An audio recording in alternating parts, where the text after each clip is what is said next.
कैसे, कब और क्यों बनाई। अस्सलाम वालेकुम, सब्सक्राइब कर लीजिए और साथ ही लगे बेल बटन को भी प्रेस कर लें ताकि आपको हमारी अपलोड होने वाली मजीद मालूमाती वीडियोस का नोटिफिकेशन मिलता रहे। अजीज ख़वातीन व हज़रात, इसराइली रिवायात में है कि दुनिया के आगाज इब्तिदा में अल्लाह ने आसमान और जमीन को पैदा किया।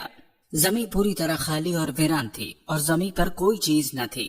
समुद्र के ऊपर अंधेरा छाया हुआ था, जमीन के ऊपर सिर्फ पानी ही पानी था। जब अल्लाह ने जमीन को बनाया तो ये हिलती रहती थी। अल्लाह पाक ने इसके ठहराव के लिए इस पर पहाड़ों को मीखे बनाकर गाड़ दिया और जमीन का हिलना बंद हो गया। और इस जमीन पर इंसानों के बसने से पहले जिन्नात का बसेरा था। जब इंसान को दुनिया में भेजा गया तो जिन्नात इंसान के खौफ से डर कर वीरान इलाकों में चले गए। एक इजरायली रिवायत में है, दुनिया का पहला दिन रोशनी का था। तब अल्लाह ने कहा रोशनी हो जा, तो रोशनी हो गई। जब अल्लाह ने अंधेरे को रोशनी से अलहदा कर दिया, अल्लाह ने रोशनी को दिन और अंधेरे को रात का नाम दिया।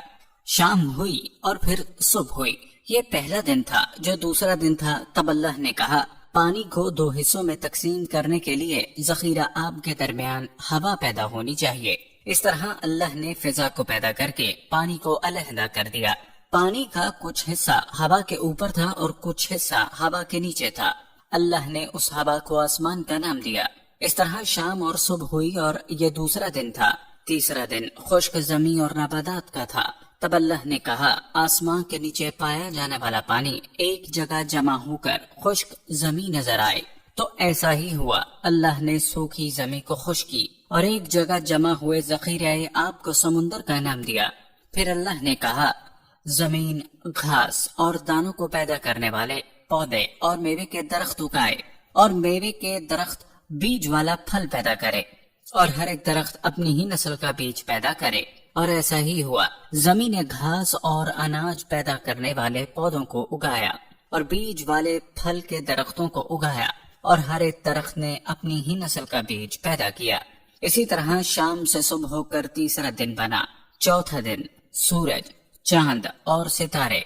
तब अल्लाह ने कहा आसमान में रोशनी पैदा हो और ये रोशनी दिन से रात को अलग करे और ये रोशनी खास किस्म की निशानी करार पाए और ये खास औकात दिनों और सालों को जाहिर करे।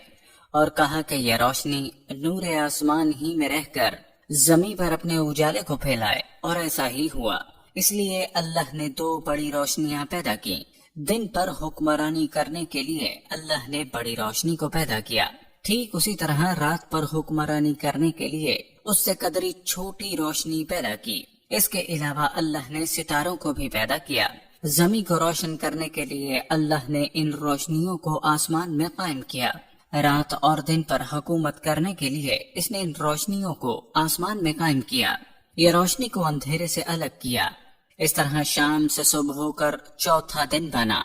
पांचवा दिन फिर अल्लाह ने कहा पानी में आबी जानवर भर जाएं, जमीन पर फिजा में परिंदे उड़ते फिरे। फिर इसी तरह अल्लाह ने समुद्र में बड़ी जिसामत और हुजम रखने वाले जानवरों को पैदा किया। समुद्र में तैरने वाले हर किस्म के जानदारों को और बाजों पर रखने वाले हर किस्म के परिंदों को अल्लाह ने पैदा किया।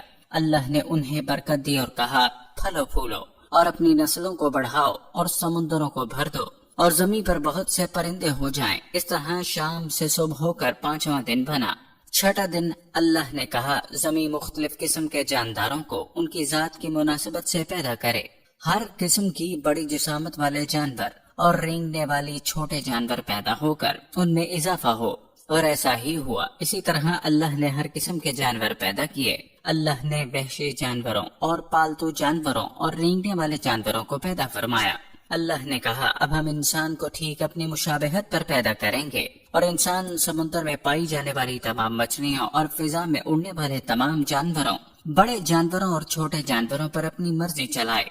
इसलिए अल्लाह ने इंसान को अपनी ही सूरत पर पैदा किया और अल्लाह ने अपनी ही मुशाबहत पर इंसान को पैदा किया और अल्लाह ने उनको मर्द और औरत की शक्ल और सूरत बख्शी। अल्लाह ने उनको खैर और बरकत दी और अल्लाह ने उनसे कहा तुम अपनी अफजाइश नस्ल करो और जमीन में फैल जाओ और उनको अपनी तहवील में ले लो। और कहा समुद्र में पाई जाने वाली मछलियों पर और फिजा में उड़ने वाले परिंदों पर और जमीन पर चलने फिरने वाले हर एक जानदार पर अपना हुक्म चलाओ।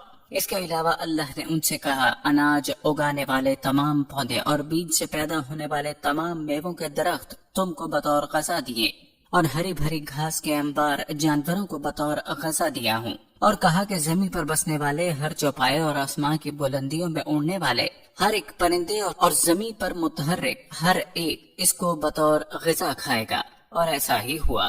حضرت آدم علیہ السلام کے بعد ان کی اولاد سے دنیا آباد ہونی شروع ہوئی، اور اللہ نے انسانوں کی نسل پروان چڑھائی جو دنیا میں چہار سو پھیل گئی۔ حضرت آدم علیہ السلام کے بیٹوں حابیل و قابیل میں سے قابیل نے حابیل کو قتل کر دیا۔ یہاں یہ بات قابل غور ہے کہ قرآن میں یہ دونوں نام یعنی حابیل یا قابیل درج نہیں، قرآن میں صرف آدم کے بیٹوں کا کہا گیا ہے۔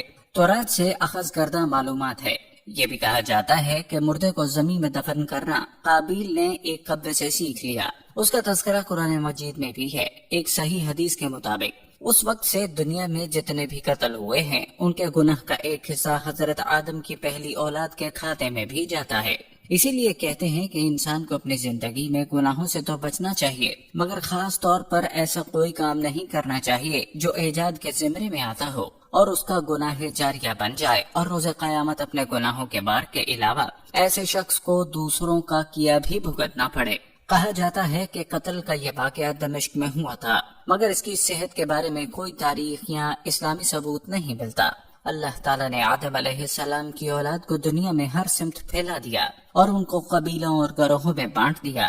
اللہ نے شروع سے ہی انسان کو زندگی گزارنے کا طریقہ بتا دیا اور جتا دیا کہ کائنات میں اللہ ہی کی ذات وہ ہستی ہے جو عبادت کے لائق ہے، اس کی الہیت میں کوئی شریک نہیں۔ اللہ کے احسانوں کے مقابلے میں اتنی معمولی سی بات بھی انسان یاد نہ رکھ سکا۔